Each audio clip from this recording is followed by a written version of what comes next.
Hello po, no? So, bukas, pupunta tayo ng tanghali, lunch break, no? Sa Supreme Court. Hindi natin to. Malapit lang naman dito sa Monumento yan, eh. Di ba?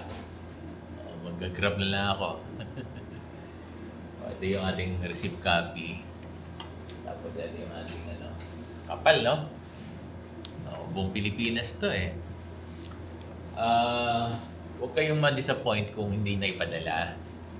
Ano naman to, random copies lang naman ito ng mga Xerox copies ng mga notice of garnishment o yung court ruling ng garnishment sa mga guro natin.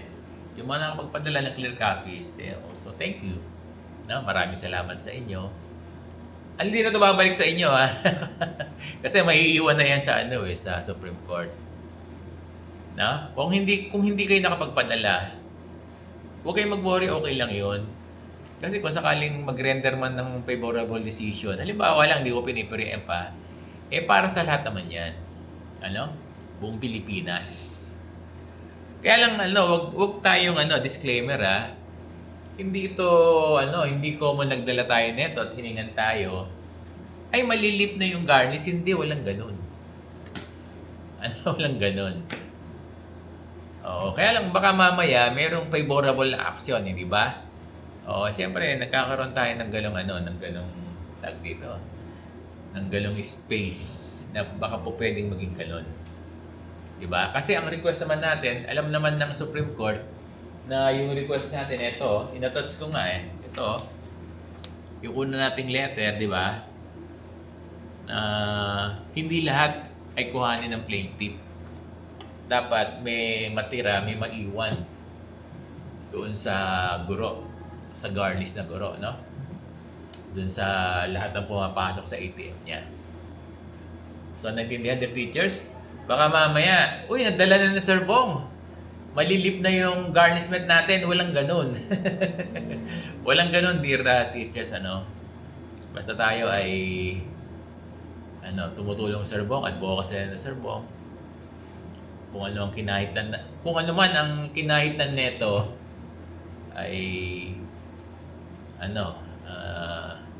dito ay ipagpasalamat na natin.